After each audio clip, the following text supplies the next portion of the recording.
Hello, everyone. This is Sirisha, and I host the Women, Career, and Life podcast. Just like you, I've traversed varied paths, stumbled a little, picked myself up, and learned a great deal on my journey. Many of us face similar questions, but we don't always get to have a conversation with our friends or peers. In this podcast, you will hear real stories that you can connect with on the challenges of navigating career and life. You must be wondering who I am. In my everyday life, I'm a career woman, a mom, and an avid reader. I'm also a road tripper, amateur gardener, and even a fashionista on some days.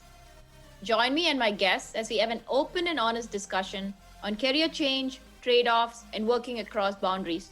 You get the idea. It's a perspective you simply may not hear anywhere else. I have the perfect snack for you to grab on the go or when you have the chocolate craving in the night. Huckley Snacks makes an organic whole grain mix of snacks with dark white chocolate and milk chocolate that you can eat for a snack. Use it to top your yogurt or any other form. Log into Patli Foods, PAKTLIFOODS.com. You can get a 15% discount by using the code WomenCareer15, spelled WOMENCAREER 15. I hope you enjoy and satisfy the chocolate craving you get whenever you feel like it. Hello, everyone, and welcome to the Women, Career, and Life podcast. This is the last episode for 2022. This is your host, Sirisha Kuchimanchi, and I am doing a wrap up. First of all, I would like to thank our guests. Without them, this podcast would be very challenging to do. They have been incredibly gracious in sharing their expertise and experience and the lessons they learned and their stories for us all to move together forward as a community. So a big shout out and a big thank you to all our guests. I would also like to thank all our listeners for everything they've given back, for their sharing, and for enabling this community to move forward. I love hearing from you and would like to continue to hear your engaged responses, how this is impacting you, and what questions you have for us as well. When I look at the Spotify Wrap that I just did recently, it shows that we have had 25 episodes, over 21 guests, over 600 minutes of content, and it has listed in the top 30% of podcasts on Spotify and is getting shared amongst many people. Thank you for doing that. It's also very heartening to hear that it's being listened to in 19 countries. And the top 5 are United States, India, United Kingdom, Germany, and Ireland. And it's great to see this impact across the globe. So you can see that the footprint is across the North American continent, the Asian continent, and the European continent. I think a lot of us have similar questions, similar paths we are seeking as we try to achieve our career and life goals. And the message is very resonant amongst a large audience. So thank you for helping listen to this podcast and for sharing it and leaving your reviews. This episode is not just about thanking, but also recapping my own journey, like behind the scenes of what I have learned in this last year. I started the podcast in August of 21.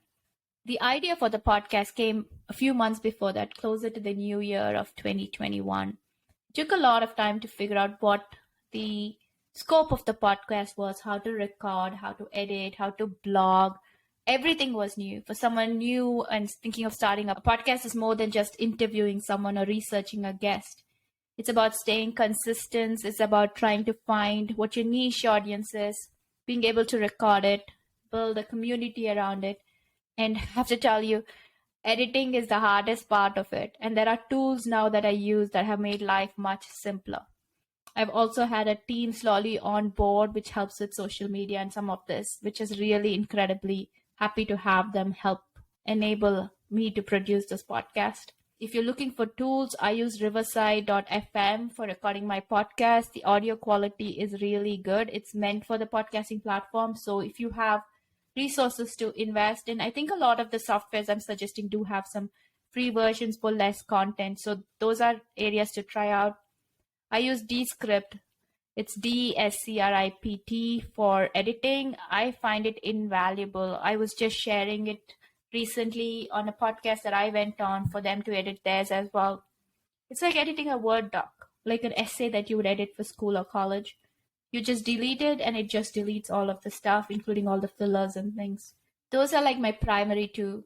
I use Canva to produce a lot of the social media and other formats, and then put this onto my website and blog so that the information can get disseminated.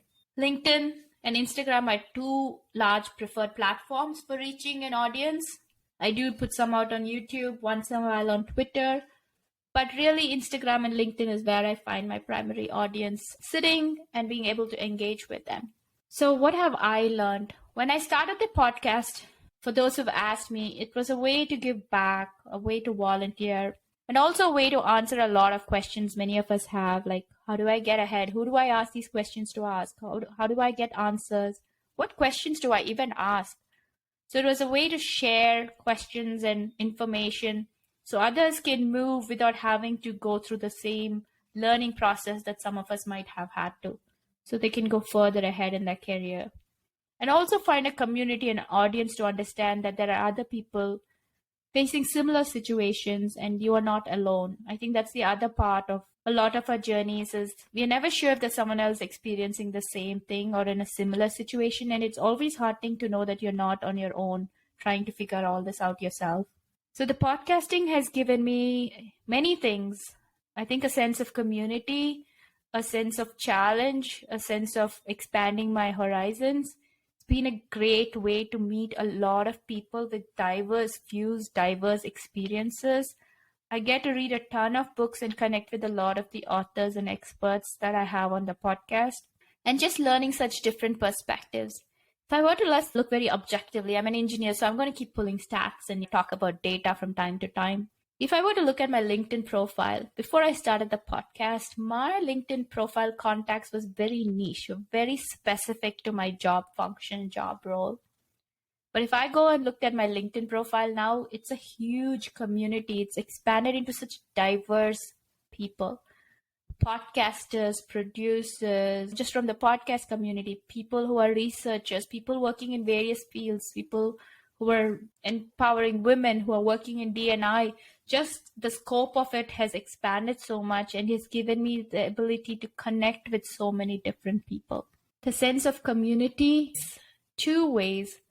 The challenge of podcasting actually for me, and I think a lot of people initially resonate with this, is it's a very lonely thing to do in a way. If you're not co-hosting especially, you don't have someone always to bounce ideas, or you don't have a community. You can't always see your audience. You can connect with them in different forums, but it's not the same thing.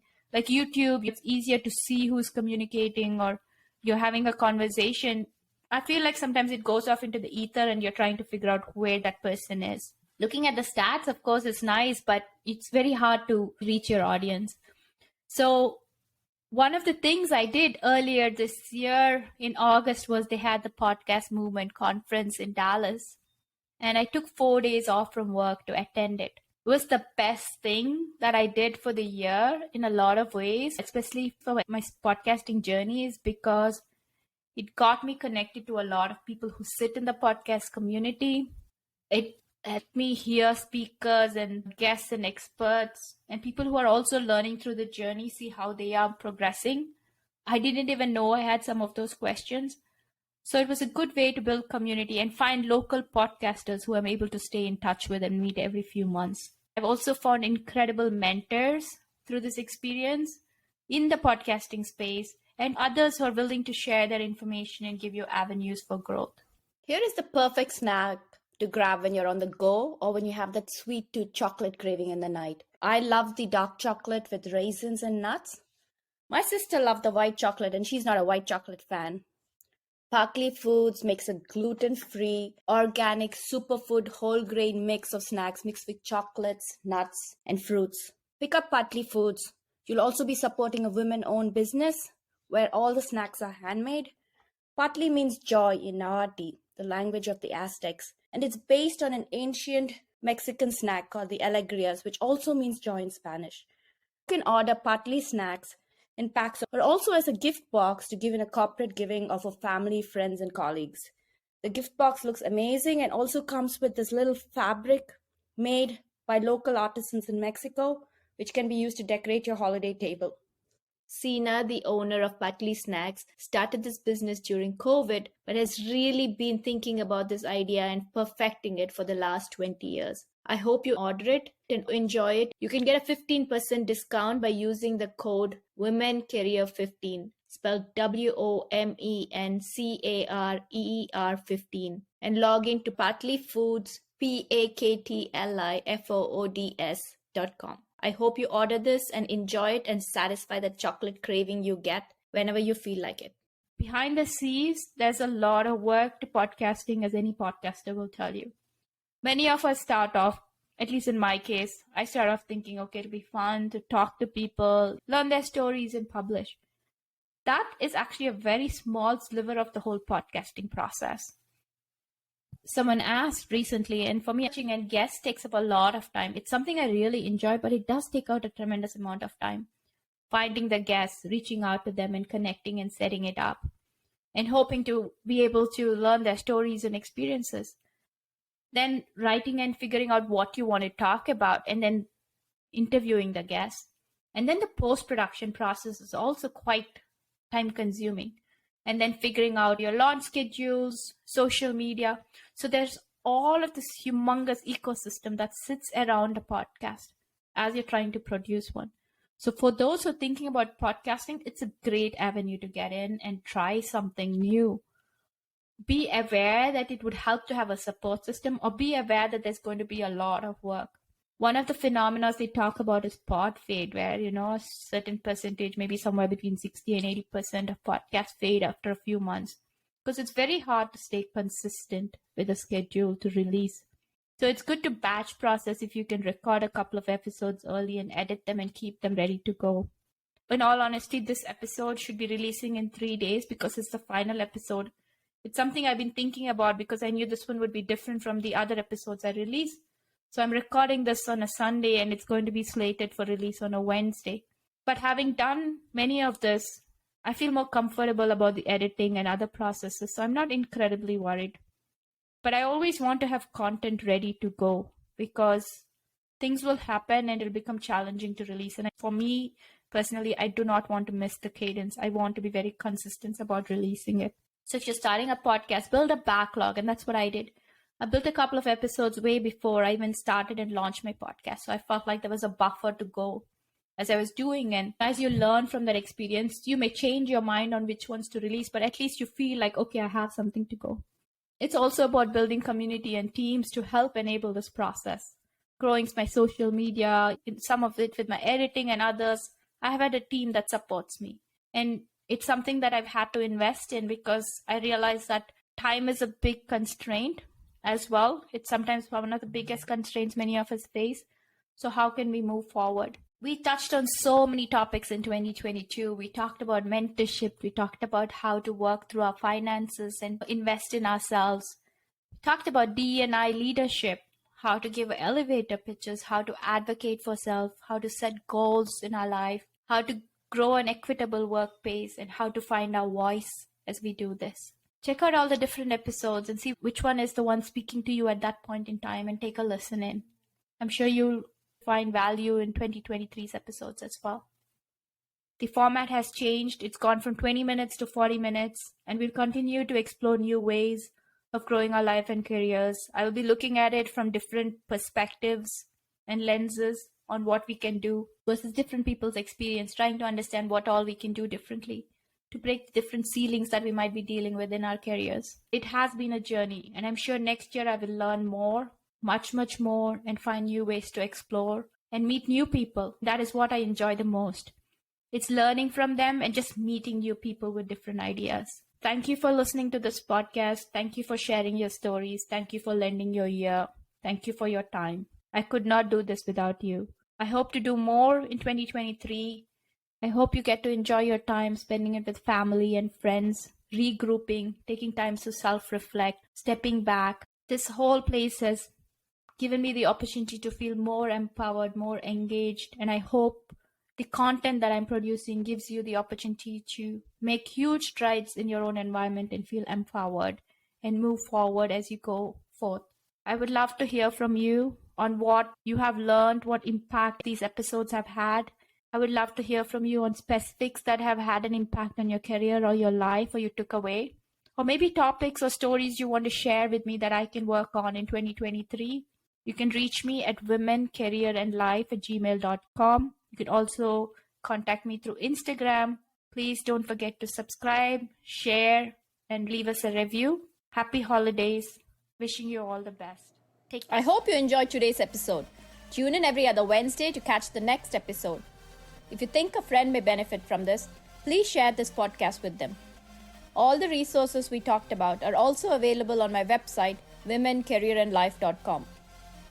Please like, subscribe, and leave us a review on your favorite podcast platform.